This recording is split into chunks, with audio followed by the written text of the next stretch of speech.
Hello and welcome back to The Pisky Trap, a series where we explore the folklore, history and legends from across Devon and Cornwall. Hope everyone's well. The festive season is now upon us, so I just want to say a big thank you, as always, to everyone who's been listening to the series so far, for all of your support throughout 2024. And a special thank you to all of the lovely patrons over on Patreon. To everyone that came along to the live talks this year over the summer and the autumn, it was fantastic to see so many of you there across all of the different venues and to hear your stories and experiences. Thanks so much to everyone who came, and I really appreciate it, and there are definitely more talks planned for 2025. So I'll be keeping you all updated once the dates and details are firmed up for those. At the outset, I should say that this wasn't the episode that I'd originally planned. I'd originally set something up as a collaboration with the Cornish bird, the brilliant Elizabeth Dale. But suddenly I went down with one of the heavy colds that are currently going around and lost my voice for a little while, so that kind of scuppered that plan a bit. But fear not, that episode is still going to happen at some point very soon. In the meantime, as it's Christmas, I wanted to carry on that old winter tradition of telling ghost stories. So I've had a route around through some of the local tales that I've been collecting over the past couple of years, and I've picked out a couple of those. Although it's thought that this practice of telling spooky stories around the fireside in the depths of winter could go back many centuries as part of oral traditions, the Victorians in particular seem to have really lapped this stuff up. Immediately I'm thinking of the likes of Charles Dickens and A Christmas Carol, of course, as well as the work of writers like M.R. James, tellers of what we now look upon as classic ghost stories. In this episode, then, we'll be looking at a couple of spooky stories that come from different places across Cornwall, which we haven't looked at before in the podcast. The first of which is quite a famous one that comes from West Cornwall, and it seems to have been quite well known and talked about, especially in the 19th century. The second comes from South East Cornwall, and it's one that gets talked about and referred to fairly often by writers and folklorists even today. The third is a bit more obscure and slightly quirky as well, though I have to say they're all slightly quirky in their own way. And I chose this one because it was slightly unusual, and because it comes from a location quite close to my hometown in mid-Cornwall. So, without any further chit-chat from me, here are some local ghost stories for the festive season.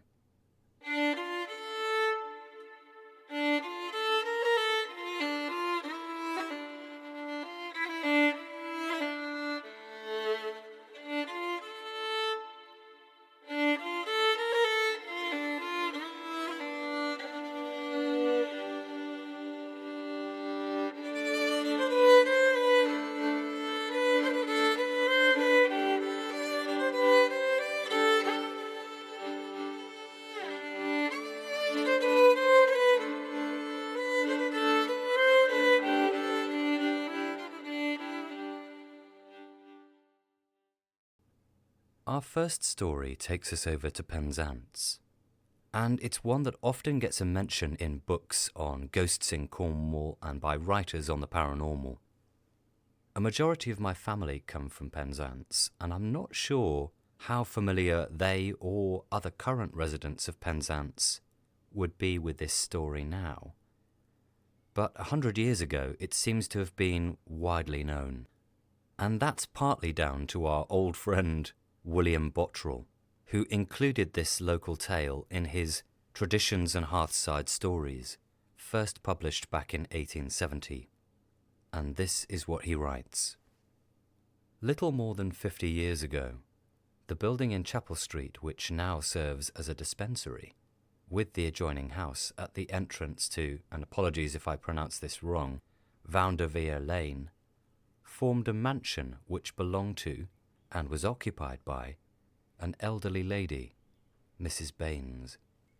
At that time there was, in the rear of this mansion, a large garden, or rather orchard and garden, extending westward nearly to New Road, and bounded on the south by Vanderveer. The south side of the lane was an open field, and at its west end there were no dwellings. Where the School of Art, the Methodist vestries and other houses stand, was all known as Mrs. Baines' orchard. This pleasant spot, in which the lady took great delight, was stocked with the choicest apple, pear, plum, and other fruit trees then known. The town boys soon found out the fine flavour of Mrs. Baines' fruit, which was to them all the sweeter for being stolen. When the apples were ripe and most tempting, the mistress and her serving man watched the garden by turns. The man during the first part of the night, and Madam would descend in her nightdress every now and then, to see that all was right in the small hours of the morning. One night, Mrs. Baines, suspecting that man John was rather careless in keeping guard, sallied forth to see if he was attending to his duty, and, not finding him anywhere about the garden, she went to a tree of highly prized apples and shook down a good quantity, intending to take them away, and thus prove to John that, through his remissness, the fruit was stolen. But her man Jan, armed with an old blunderbuss, charged with peas and small shot, was at no great distance, dozing under a hedge. The rustling of shaken branches and the noise of falling apples awoke him, and, seeing somebody, as he thought, stealing apples from their favourite tree, he up with his gun and let fly at his mistress, exclaiming at the same time, "Now, you thief, I've paid 'ee for keeping me out of bed to watch 'ee. I know 'ee, I do, and I'll bring 'ee before his worship the mayor tomorrow." "Lord help me, I'm killed," cried the lady, as she fell on the ground. Jan stayed to see no more, but frighted out of his wits, ran away, and couldn't be found for several days. At last he was discovered up in Castle and Dinus, half-starved. By good luck, the old lady's back was towards her man when he fired, and the greatest portion of the charge took effect below her waist. Dr. Giddy was fetched, and, after some delicate surgical operations, which the lady bore with exemplary patience, pronounced her fright to be more than the hurt. However, a short time after the old lady got shot, she died, and then she kept such ward and watch over her orchard that few were so bold as to enter after day-down into the haunted ground, where the ghost of Mrs. Baines was often seen under the tree where she was shot, or walking the rounds of her garden. Everybody knew the old lady by her upturned and powdered grey hair under a lace cap of antique pattern, by the long lace ruffles hanging from her elbows, her short silk mantle, gold-headed cane, and other trappings of old-fashioned pomp.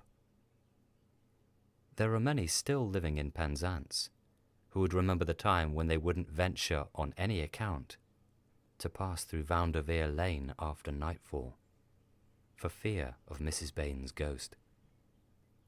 Sometimes she would flutter up from the garden or yard, just like an old hen flying before the wind, and perch herself on the wall. Then, for an instant, one might get a glance of her spindle legs and high-heeled shoes before she vanished. Her walking in the garden might have been put up with, but she soon haunted all parts of the premises, and was often seen where least expected, both by night and at noonday. The ghost became so troublesome at last that no person could be found to occupy the house, where she was all night long tramping about from room to room, slamming the doors, rattling the furniture, and often making a fearful crash amongst glass and crockery. Even when there was no living occupant in the house, Persons standing in Chapel Street often saw through the windows a shadowy form, and lights glimmering in the parlours and bedrooms. The proprietors, driven to their wits' end, unwilling that such valuable property should become worse than useless, all through the freaks of this vexatious ghost, at last sent for a parson who was much famed in this neighbourhood as an exorcist. We think the name of this reverend ghost-layer was Singleton, that he might remove and lay the unresting spirit, and he succeeded, by what means our informant knoweth not, in getting her away down to the sandbanks on the western green, which were then spread over many acres of land where the waves now roll. Here, this powerful parson, single-handed, bound her to spin from the banks ropes of sand for the term of 1,000 years, until she, before that time, spun a sufficiently long and strong one to reach from St. Michael's Mount to St. Clement's Isle. The encroaching sea having swept away the sandbanks, Mrs. Bain's ghost is probably gone with them, as she hasn't been heard of for some years, and, if she returns, the present occupiers of the old abode wouldn't mind her. Long after Parson Singleton laid the old lady's ghost, many persons were deterred from taking the house, because there was a story current that the spirit was confined to a closet in some out-of-the-way part of the house, and that the door of this ghost's place was walled up and plastered over. Yet the sound of her spinning wheel was frequently heard in the upper regions of the old house. So that's the story of Mrs. Baines, whose ghost was said to haunt the area around Chapel Street. And for those of you who listened to the episode where we talked about Carnegie, which is quite nearby at Gulval, there are a lot of similarities here with the story of the housekeeper over there. As I said, the story of Mrs. Baines is still kind of talked about in books on ghosts and the paranormal in Cornwall. In fact, Ian Addicott, in his book Haunted Pubs of the South West, mentions the Turk's Head, which is on Chapel Street. In fact, I think it's the oldest pub in Penzance. He says, and I quote, "I went to see the landlord and landlady a few years ago, and at the time they had been in residence at the pub for over 20 years. During this time, they had encountered quite a number of unexplained events, and they believed they were haunted by Penzance's most notorious ghost, Mrs. Baines. I've begun doing some research into this character of Mrs. Baines, as well as the parson known as Singleton, so I'll keep you all updated when I find out more about them. In the meantime, I did come across this article in the Cornish Telegraph, dating from April in 1878, which gives some interesting detail, and it reads as follows. Opposite General Tench's house was a picturesque old dwelling house, which protruded into the street. Separated from it on the north by Vaundevere Lane, there still remains an old brick house, formerly detached, once the property and residence of the Baines family. The upper half, for this too has been divided, is the older. It is built entirely of brick, and it contains the original staircase, which, according to the good old fashion, was broad and easy. But the lower half has the dining room, which is said to have been at one time the largest room in town, and was known as Mr. Baines' banqueting hall. For many years, the house, whilst all in one, was unoccupied, save by the ghost of Mrs. Baines, if we may credit all we hear, and this room used to be let out for exhibitions of waxwork and such like. Moving on now, and we're heading way over to the far southeast of Cornwall, to the area around the Rame Peninsula, and a place in the River Liner that bears the peculiar name of the Dandy Hole. Those of you who came along to the talk on Ghosts and the Cornish Landscape might recall that I mentioned this location and some of the stories. I wanted to explore it in a little bit more detail here, as I think it's a great example of stories surrounding the theme of the wild hunt. I'll give a little bit of context for those of you perhaps less familiar with the idea of the wild hunt. I've got a quote here from Mark Norman's brilliant book, Black Dog Folklore, where he writes, "The wild hunt is a well-known image which crosses into various cultural mythologies. It sees various forms of a phantasmal leader, sometimes the devil, sometimes Odin or another god. In the southwest of the United Kingdom, even Sir Francis Drake, in some cases, leading a pack of otherworldly horses and riders across the night sky, accompanied by baying hounds and other creatures. It is, as you would expect, an omen of death to look upon this monstrous party. In Teutonic lands, the wild hunt was often abroad during the 12 days of Christmas. This period, when the sun is at its weakest in the northern hemisphere, represented a time of crisis to primitive man. It was a time when life failed and elemental chaos rose from the surface of the earth." So a quote there just to give you some context around the idea of the wild hunt, which really ties into this particular tale, which is often known as Dando and His Dogs. The most detailed form of the story that I've found comes from the work of Robert Hunt, which I've edited down a little bit just because Hunt tends to go off on a few tangents. But this is what he tells us.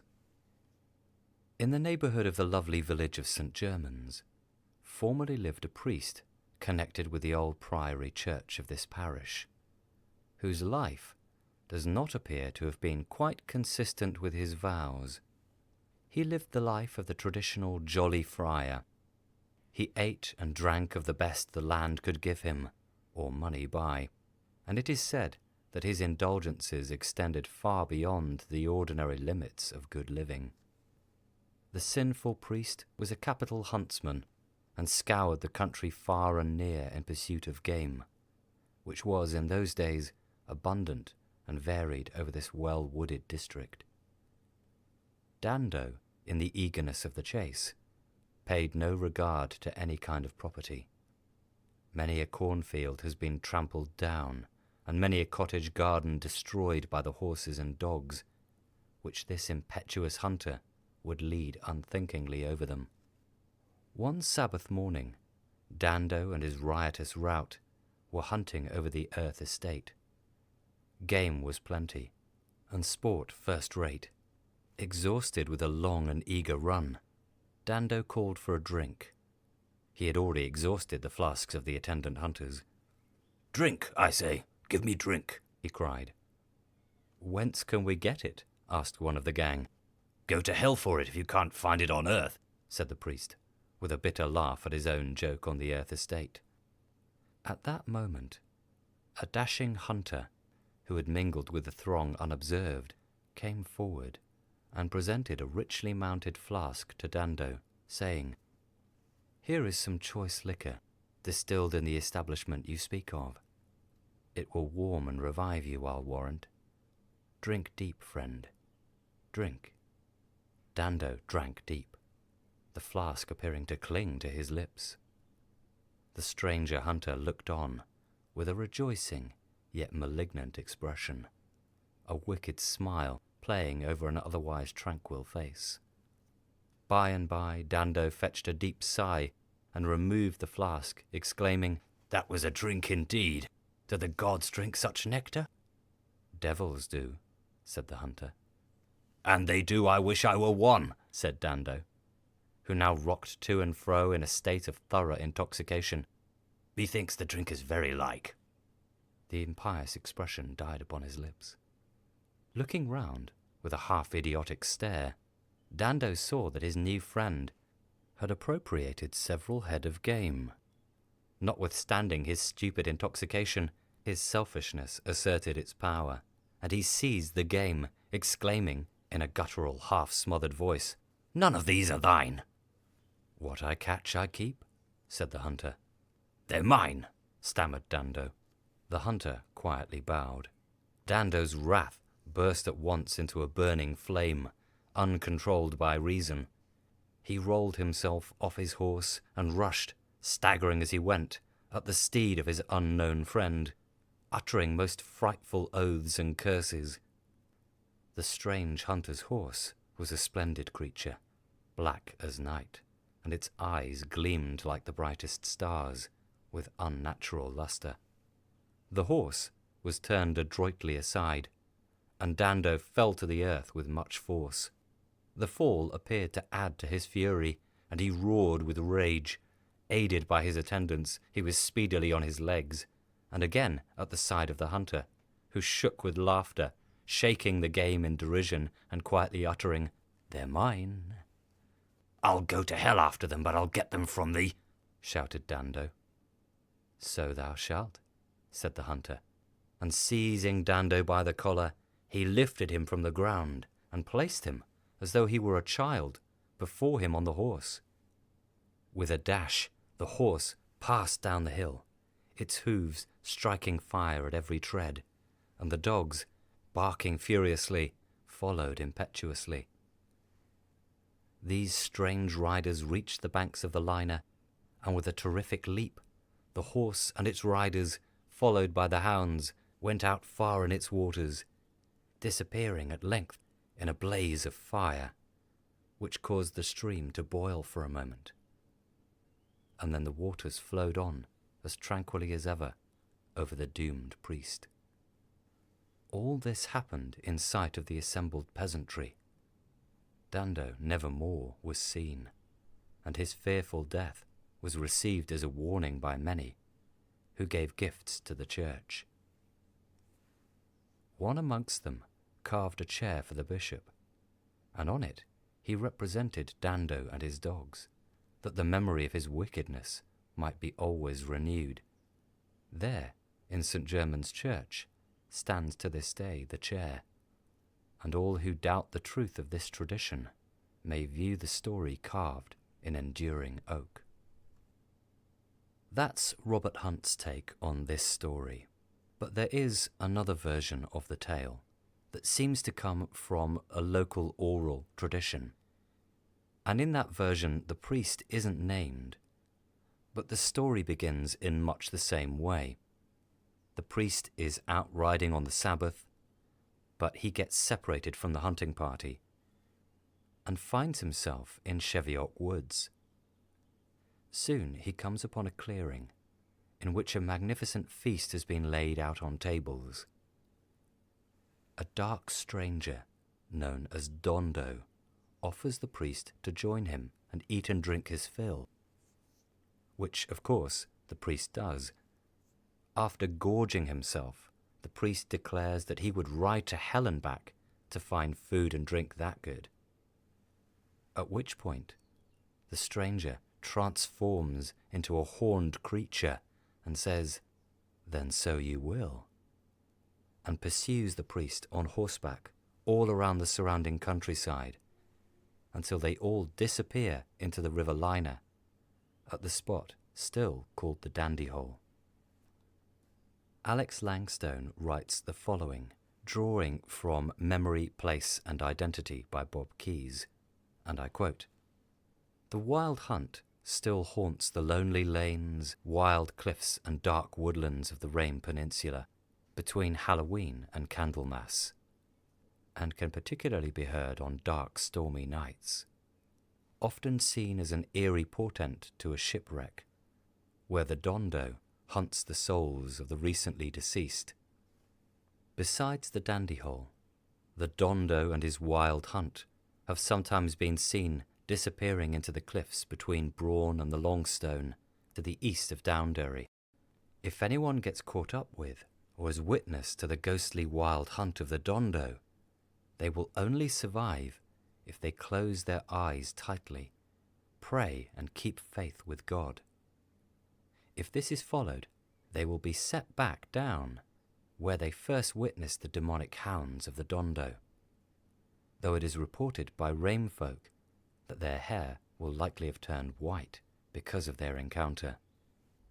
The Dondo's ghostly wagon can also be heard rattling along the quiet lanes between Downderry, St. Germans, Cheviot and Rame, carrying the dead and collecting the odd foolish and lost traveller for good measure.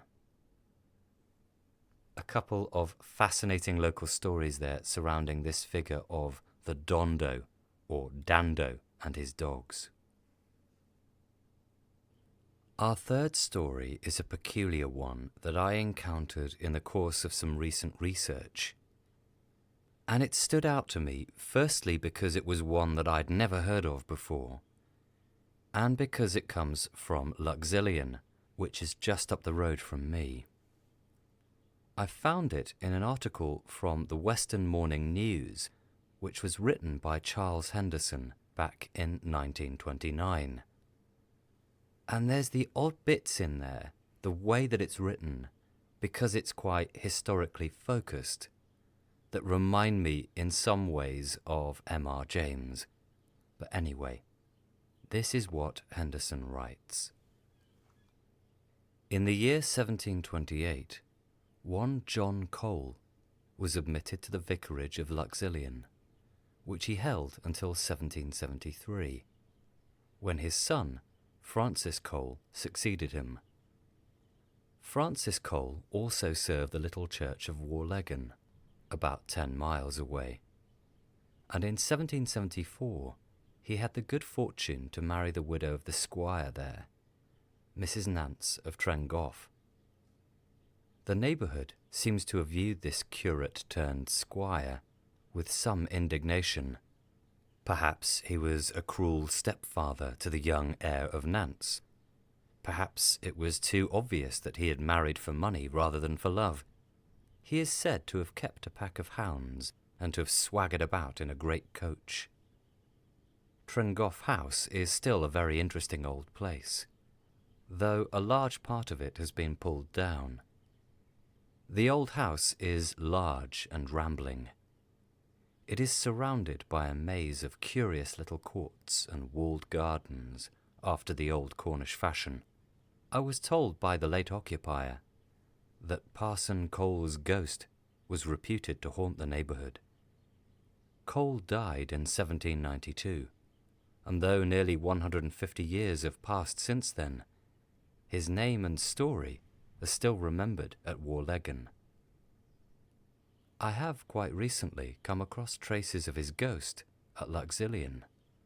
I am indebted to Canon J. Kendall Rashley of Lostwithiel, who held the vicarage of Luxillian from 1873 to 1892, for sending me the following details, which are so curious and interesting that I venture, with his permission, to quote them in full. Now, about these two Coles, he writes, there was at that time, 1873, and known to a great many old people in the parish, which Cole I don't remember, the following story. It seems that the Parson Cole died and left all his money to his wife, but the parishioners said that it was wrong, as he intended to leave the money to someone else. Consequently, the defunct Cole began to make himself very disagreeable, appearing and frightening people as they walked down the back lane by the vicarage. Also, the vicar's barn was sometimes seen to be on fire, and Cole himself, with 2 other men, in the midst of the flames, threshing. Consequently, the whole village was upset, and people hardly knew what to do, but at last they determined, if possible, to lay the ghost. So they sent for the rector of Roach, a very high-learned man, as my informant told me, to see what he could do. So, as my informant went on to tell me, he came and found Cole under the communion table in the church. However, he very soon had him out of that, but when Cole's spirit came to a corner, he could reopen the discussion, which seems to have been on some theological question, and if Cole got the worst of it, he had to submit to the Roach parson's commands. So, at the churchyard stile, they went at it again, and, as my informant told me, the Roach parson punished him somewhat shameful all down the hill, and finally put him in the oven in an old cottage just outside the vicarage garden. And there he is still. How I heard this story, adds Canon Rashley, was this. When I went to Luxillian, they had pulled down one of the wings of the vicarage to save dilapidations, and left all the stones lying about the place. So I thought, in order to save the expense of carting them away, I would make them into a sort of rockery. And one day, when I was working there with a man called Luke Ritalick, I said to Luke, "There are some very old archway headings in that cottage nobody seems to live in, and if I asked Lord Roberts, whose property it was, to give me them, I have no doubt he would do so." Luke at once replied, "For goodness sake, don't he do that. Old Cole is sealed in the oven, and if he let him out, there'll be devil to pay. Go and ask old Charles Roach, the shoemaker in the village, and he'll tell thee all about him. His aunt was alive when it happened, and she used to tell him the story when quite a child." So I went and interviewed old Charles Roach, and he related the story as above.